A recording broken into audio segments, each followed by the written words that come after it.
lived experience for all of us in a lot of ways determines how we feel about government, right? Mm-hmm. You know, when I spoke about, like, it's not radical that everyone deserves health care, right? The fact that I watched the person who taught me how to love, the only person who taught me how to be loved, my grandmother, watch her lose her battle with liver cancer.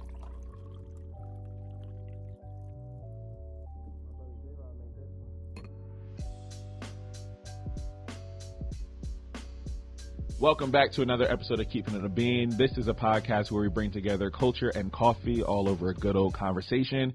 If you are new here, my name is Marquise Davon, this American Negro, but never Mark. Remember that.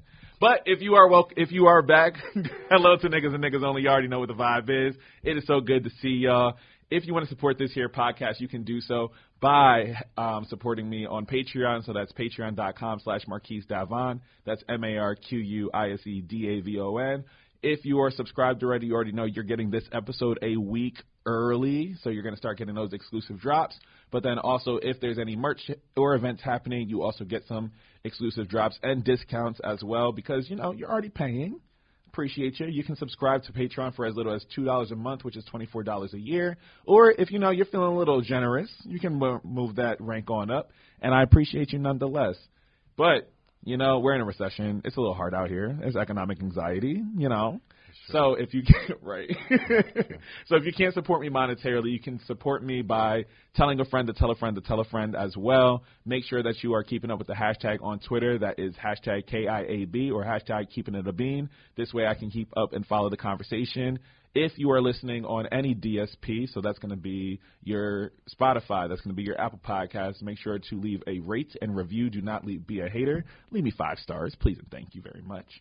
If not, if you're watching this on YouTube and looking at these wonderful, beautiful, melanated faces, you can also go to YouTube and like and subscribe to our channel there. There you'll be able to watch the conversation, see a little bit more of the intro, see the production, see this nice little design. You look like you're welcomed into the Keepin It a Bean Cafe. You feel me? We out here.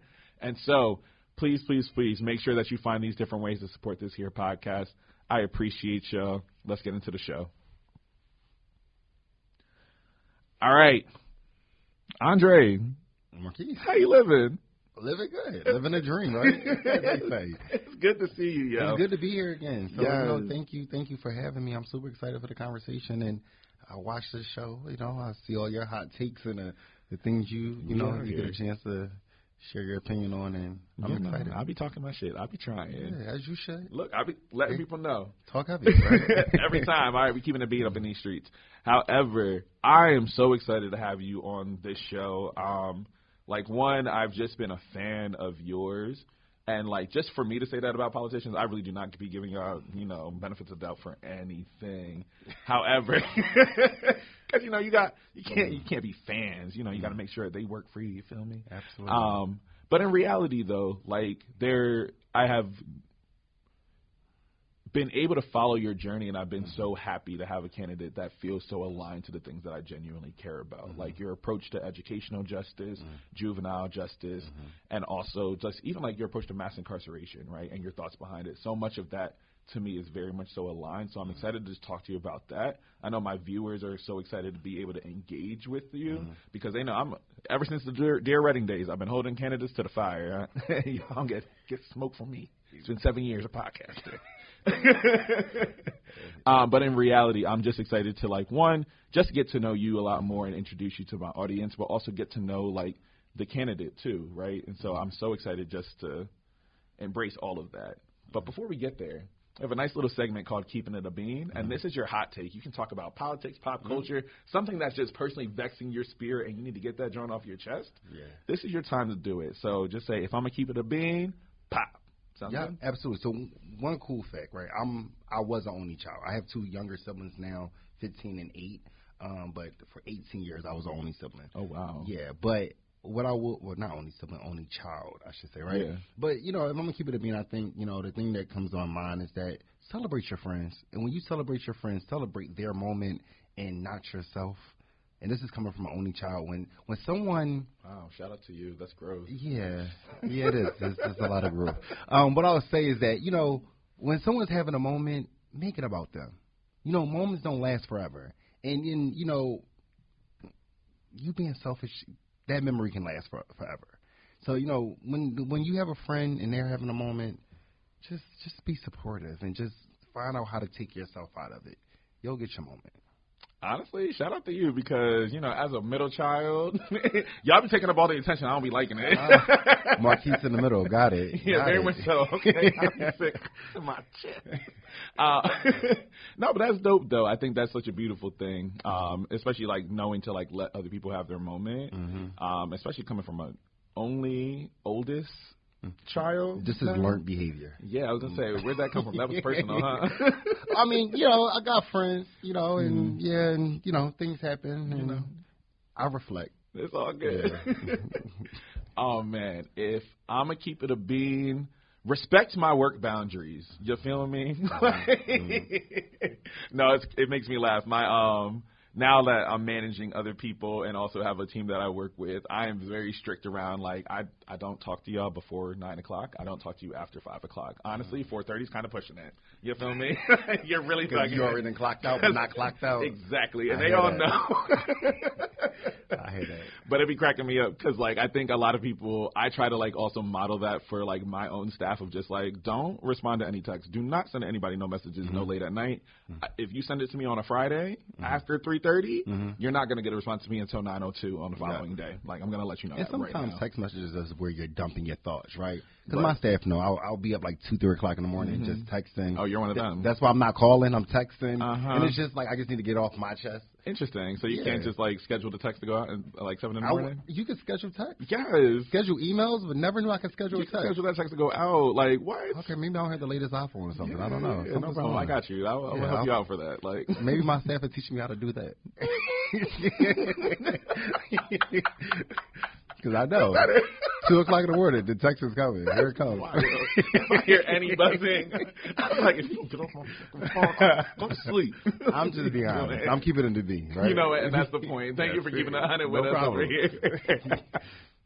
All right, yo. So thank you for doing that. We're going to just easily just transition right into our next section, and this is where we steep into the conversation because you steep your coffee. I mean, you steep your tea. Oh, okay, and you let it marinate. Oh, perfect. And you just let it. The more flavor comes out, the longer you let it steep. Okay. You know, that's clever. Yeah. You see? Okay, you saw that. That's the first time you heard that, huh? Right. But in this conversation, like, I really just want to get to know, like, where your politic really formed. Like, for me, I know it took me a while to really think around, like, all right, I'm thinking about the Black radical tradition. I'm thinking around being involved in local politics and what this means. But I know I had that moment back in, like, 2015 or 2016 with Philando Castillo. And so for me, that's when I definitely got a lot more activated. And so where was that moment for you where you were like, politics is the move for me, but before that, this is where my personal politic is awakened? Good question, right? So the story I always tell when I talk about, like, what made me get involved in public service, I was raised by a grandmother, and my grandmother, she took me to the polls every election, and when the commercials came on, it prompted conversations in the house, and we often would talk. I knew who she was supportive of, and, you know, that influenced me a lot because who my grandmother liked, I liked.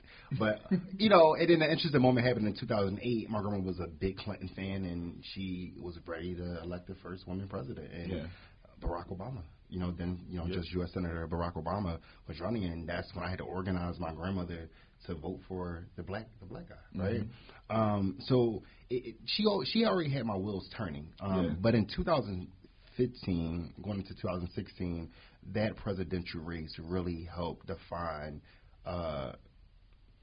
my perception of what government actually can do for folks, and where we actually should be when it comes to advocacy, and how we should not just be accepting the bare minimum. And I often thought, like, why couldn't things just be this way, right? But when you don't see the leaders or the persons who's controlling the conversation talking through that lens, you believe, well, it's just not going to be. That's just not. That's not possible. And Bernie Sanders did that for me. You know, he really help me just reimagine what this country should be. Right. You know, and people say like this is radical. It's not radical. It's not radical to think that we should have a living wage, right? It's not radical that everyone should have health care. It's not radical that we should pay teachers $60,000. You know, that they shouldn't have a second and third job. Yeah, that we should pay teachers at least $60,000, right? And that they shouldn't have second and third jobs to be able to just survive. Speaking of my heart, y'all know I'm a teacher. I was a former teacher. Like, it's not enough. And I support my educators because I'm telling you, they do not get appreciated enough, right? The fact that we pay people who do far less, far more. You know, and you know, too often in this country, the working class is the one who brings all of the, you know, all of the bad news, right? They're the ones who have to swallow all the things that, you know, they just can't have or can't obtain because this country just hasn't done a good job of making sure that we put them first. Right. And no, I appreciate you naming that because Ruha Benjamin recently had a talk at Spelman College, and she was talking around black faces in leadership does not necessarily mean they're going to be for you, right? And so something I can say, like, I appreciated as I was getting to know you, getting to know your campaign, getting to know your message, right, your policy, right, has been you always have working class people at the forefront of your thought, which inherently brings in a larger majority of black folks, black and brown people, into your fold. And that to me is an important piece because oftentimes we're like, dang, we got another person up there that's one of us, and then we're just like, but now you're playing this game again, right? And so how do you balance that piece of like the accountability to your community and like your actual mission while understanding that you also have like a new set of people that you have to also answer to as well to get them passed? How have you been personally balancing that? Yeah, absolutely. I think, you know, playing a line or you know, using things as scapegoats is a choice, right? That's how I look at it, right? And when I think about who I want to be as a leader, I often think about how do I obtain it? How do I get to that point? And a big part of that is being transparent. You know, when I sat down, I thought about even running for office. I thought about, you know, what story do I tell? Right. Like, how much of my story do I tell, right? And, you know, at times it's been challenging, right? But I can tell you sometimes it's been therapeutic to be able to be honest with who I am and, you know, why I'm doing this thing. And I often get, you know, inboxes on, like, social media, a message on social media, or sometimes people, I had a person the other day tell me that their child is struggling with coming out. Yeah. And this young person doesn't care about politics at all, but this person is interested in working for me on election day. And that made me smile, right? Because, you know, that's what this campaign is about. This campaign is that everyday folks get a chance to see themselves in this campaign at some point. And it's about bringing people who traditionally is not included in the conversation to the table. Right. You know, if that's not what I'm doing, then why am I doing this, right? I can lead the system the way that it is.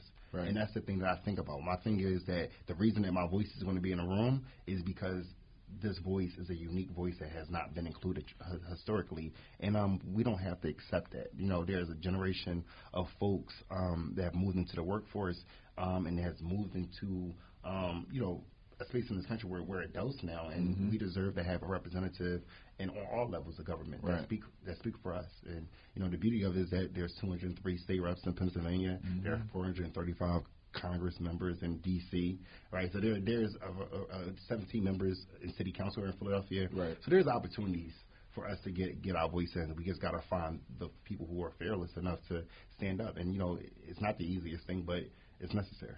Yeah, no, I appreciate that point because there's so much, like, power in what you just said, right? Like, even the aspect of storytelling and figuring out, like, what stories to tell. Like, even seeing at the event, was that last week, 2 weeks ago? No. Was it Wednesday? Wednesday? Yeah. That was Cockatoo? Yeah. Absolutely. And that was dope because that was one of your first times telling the story around, like, you and your grandfather being able to, like, come out, or was it grandmother? My grandmother. Grandmother, yeah. And so, like, being able to come out to her and, like, what did that mean for her to be able to know your full self? Because that's what connects people and humanizes you as a candidate, right? Because now it's not like, oh, they're just bullshitting, they're just sending all this, da-da-da-da.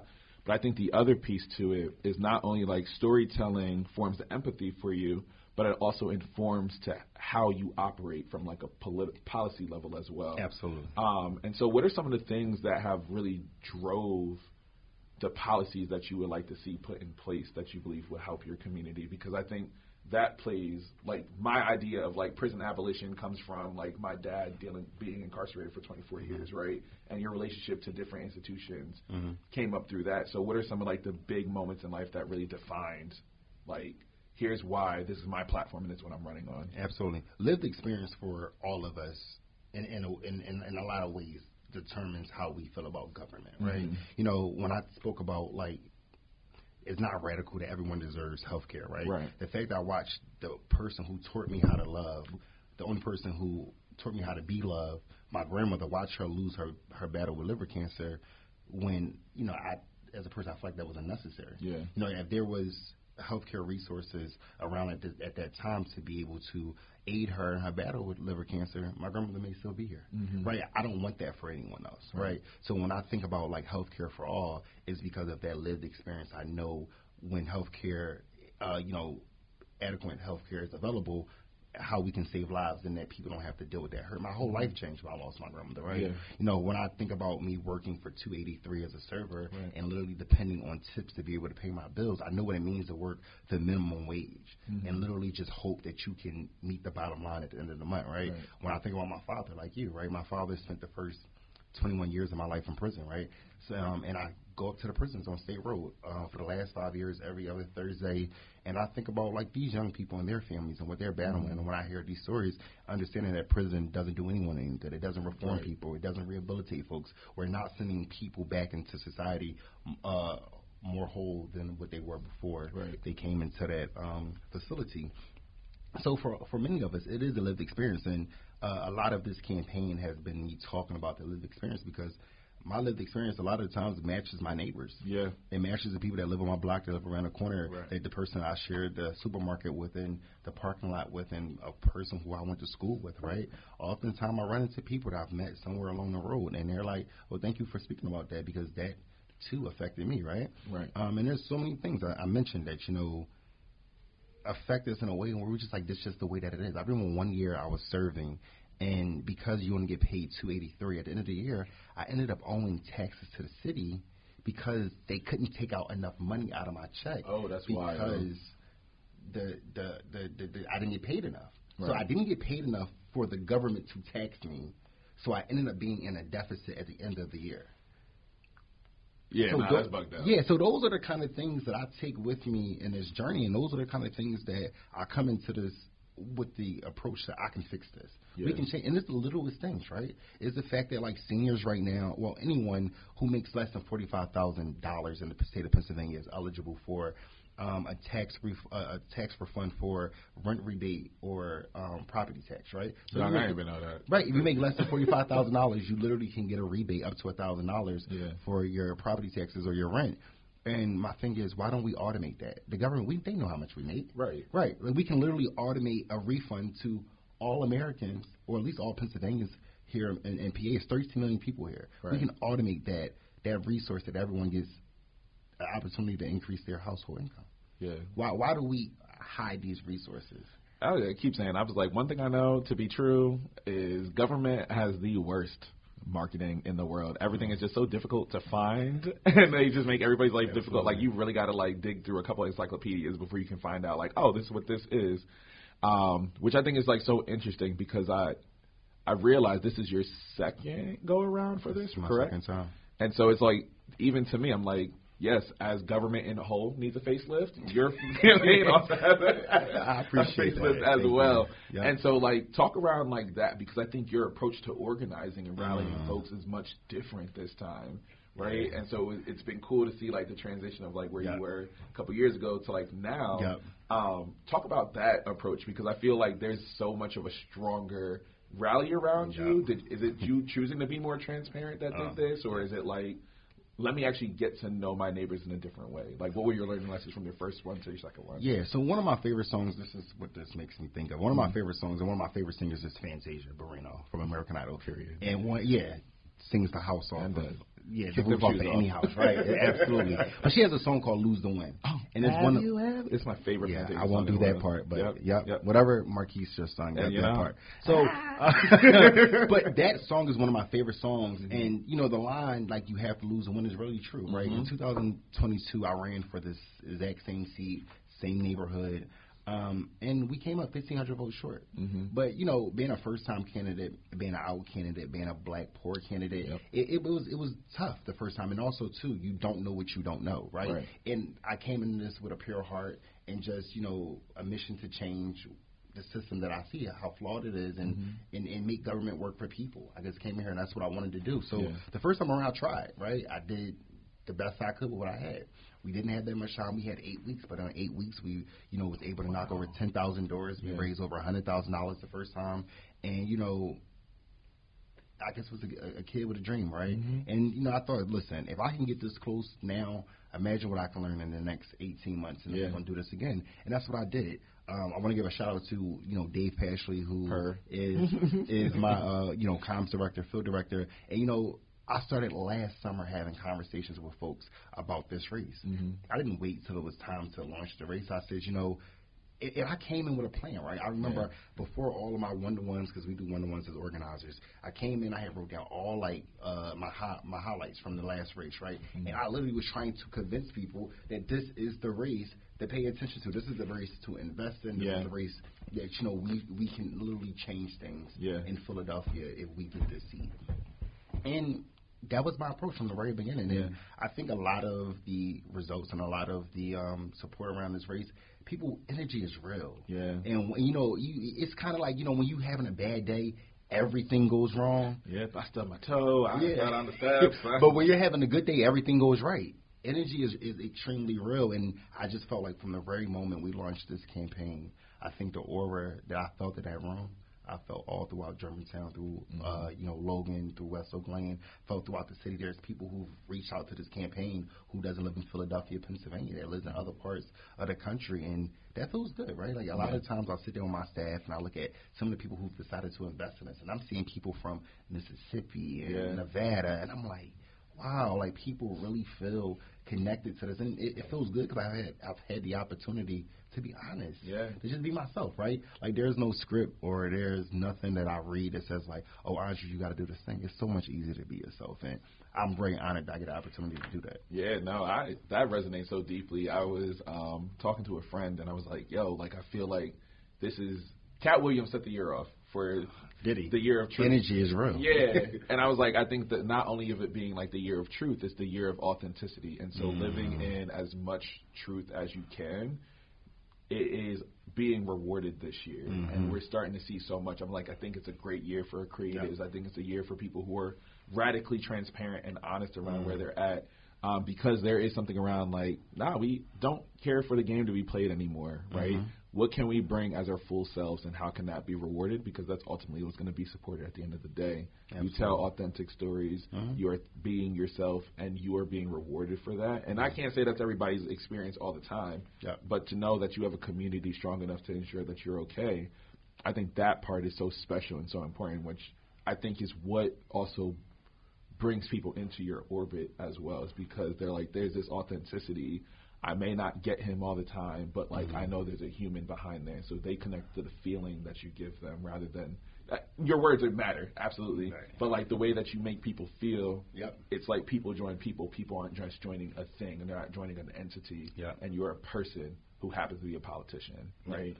And that what you just said, right? It just happens to be. I happen to be, speaking the truth, for which I don't happen to be an elected official. Okay, and will be. Okay, right. Stop playing with him.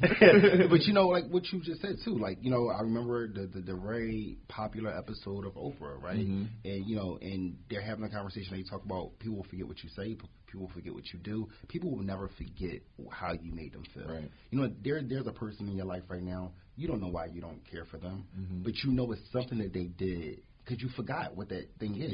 But there's also a person in your life that you love, and you can't remember the moment. But she was like, I just really adore this person. It's something that they did that made you feel that way. And, feelings are real. And, and that's a part of energy. And that's it's just how I just try to lead. I just try to lead with my heart. And where it takes me is where I'll go. No, that's smooth, yo. That's like for me, I'm sitting here, I'm like processing, because it's just like, I think it allows people to show up in this kind of space a little differently. And so when we are able to engage in these conversations, it does do something different for folks, and it does allow you to humanize yourself and also be able to like attach, because I think a lot of times people are just like, I know people always ask Marquise, I don't know why you became so radical. When did this thing happen? Yeah. But it's also like my politic is a politic of love and community, and that's a very hard politic to hold, because this means love means affirmation, accountability, and then also we gotta know what restoration looks like. I'm big on transformative and restorative justice, and I think I see a lot of those tenets into your policies and what you believe in. As well. And so I'm just like, I keep saying it, but like grateful for the platform you have, and also just like the wonderful human that you are as well in this space. And so I think before we wrap up this episode, like, tell the people, like, where can they find you? Like, what should they look forward to from you? All that good stuff. Yeah, absolutely. I just want to follow up on one thing you just said. Go for it. But black folks, we've always had to be progressive, right? Let's be clear about that. Yeah, we've always had to be more radical, right? Because we come to a country that looked at us as 3/5 of a person. We came to a country who was willing to take our labor but never give us nothing back in return, right? So, you know, when I think about, like, the work that I'm doing, I think about the work that I want to be a part of and how we liberate black and brown folks is because, you know, of the people who come before me, right? Like, you know, Dr. Martin Luther King was very radical. Yeah, right. Let's get into it, because I know you want to end it, but I get into it, because I'll edit that shit out. Go into it. But I really just want to say that, right? Like, you know, Malcolm X was radical, right? But they perceived radical way before, you know, they took the term and gave it to other folks who don't look like us, right? And then they want to say, like, oh, they're progressives. Like, well, this is who I've always had to be, right? And I've never had the opportunity to be anybody else. And because in order for me to get fairness, in order for me to get equality, in order for me to be a whole human being, I got to be radical. I got to argue and advocate for myself and the folks that's coming behind me. There are folks that don't look like us. They ain't never had to do that. They walk into the room and they are who they are, and the room just accepts that. I always got to prove I'm smarter. I always got to prove that, you know, I belong here. I got to always prove that, like, you know, that you should accept me, right? I always got to ask for permission, right? And that's just been the story of our lives, right? So, you know, I'm doing this because this is for the people that I come from. Like, this is who I am, and I don't have no option to be anybody else. Right. So, you know, I just, you know, I put that on display for everyone to see, right? For those who look like us, those who don't. And I want folks to really see themselves in this whole journey. And, you know, and I promise I'll always be this person. No, and I think that's wonderful, because for me, I'm big on, like, the Black Panther Party and, like, their 10 commandments, but also, like, their philosophy around community, right? And for me, I think one of the beautiful pieces is, like, you get to work and, like, you talk around, like, the everyday people, right? Those are the people that we need to be talked to. These are the people that we get together because we all have a shared commonality, there's a shared experience. But then that's also dangerous for some people who are in spaces of power too, right? That's true.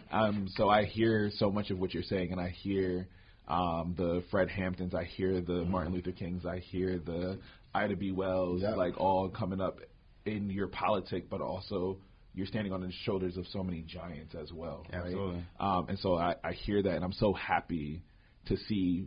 And for me, I'm just like, if we can get more radical thinkers within our local government and our state government, like, that's how we got to see that change of the politic that, honestly, the younger generation, we are starting to feel a lot more shift. And so I hear you, man. Like, you are going to be a force and a half, and I'm just excited. I appreciate to see where it. But I can only do that with folks like you by my side. Like, you know, this is not easy work. It's heavy, right? I take this home with me a lot of the days, and I think to myself, I reflect on what has happened that day. I would try to, like, think forward about what is the next step. I'm always trying to plan a few steps ahead, you know. And, you know, I'm really looking forward to, like, just bringing folks who just traditionally don't participate in this into the fold. I want, like, you know, I reach out to you. Like, when there's events, I'm like, look, I'm not reaching out to the same folks that always come into this room. I'm going through my phone. I'm going through my memory bank and think about who don't come to these spaces. How do I get them into this room? My friends don't. I get on their nerve. I be telling you, it's not political. It's bigger than that. I need you to come in and see what's going on, right? And, you know, I feel very successful. This race has been very different than the first race, right? I think this one, the leadership has been different, right? I think, you know, the vision just has been bigger. I think that, you know, I've been fearless this time around. I've really tried. No, it's very true. So, like, you know, I look forward to being able to take this approach as I move forward. But I do want to answer your other question. Oh, yes. Yeah, so if you want to be able to, you know, stay, you know, updated on the campaign. The website is andredcarroll.com. All of my social media on X. Okay, Facebook, it's Twitter. We don't do that. It's still Twitter to me too, right? So Twitter, Instagram, and Facebook. Andre D. Carroll and everything. That's Carroll. Because people love to misspell my last name. Yes, and sometimes the first name too. I get an A at the end, a W at the end. It's 5 letters. ANDRE. It's all right. They usually take the E off my name or try to put MARKESE. Okay. Like or KI. Yeah. It's weird. And then I get Maurice on some other occasions. It's actually very tragic, but. Yeah. And that's another. There's power in our names. Don't let people misspell your name. My name is my name. Okay. Amen. Do not let people. I see it happen all the time. I'm like, it's so easy for you to spell the other traditional names. Spell my like. Nah, they be spelling Tchaikovsky and all that stuff. Yeah, right. I did Chekhov. Spell it right. Get into it. They spell it right every time. You can't spell a 5-letter name right. That might be my other Keepin It being. Yeah. Yeah, that's another Get my name right. Nah, yo, thank you so much for being on here again. I'm so excited to just be able to release this episode and be able to also just celebrate you and all of your future wins at the same time. Yeah. Everybody, I know I just tweeted about it the other day, but like really figure out like your space within the movement. We have communicators, we have thinkers, we have activists, we have people who march, people who fight, people who make food, people who are healers. Really think around like your role and figure out like, yo, how can I help Andre or how can I help the candidate I believe?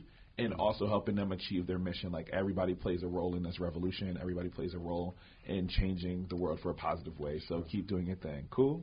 Yeah. On that note, this is another episode of Keepin It Bean. This is your boy Marquise Davon, This American Negro, and Never Mark. I will see y'all next week. Peace.